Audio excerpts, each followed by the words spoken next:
40 ವರ್ಷ ಆಯಸ್ಸನ್ನು ಕೊಡುತ್ತಿರುವೆನು. 60 ವರ್ಷ ಆಯಸ್ಸು ಸಾಕು ಅಥವಾ ಬೇಕು?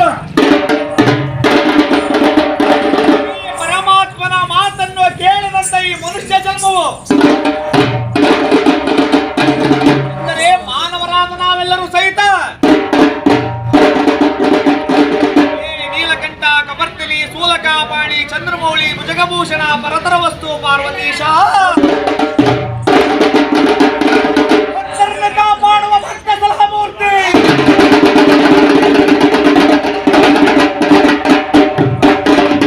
ಸಕಲ 84 ಲಕ್ಷ ಜೀವರಾಶಿಗಳಿಗೂ ತಲಾ 40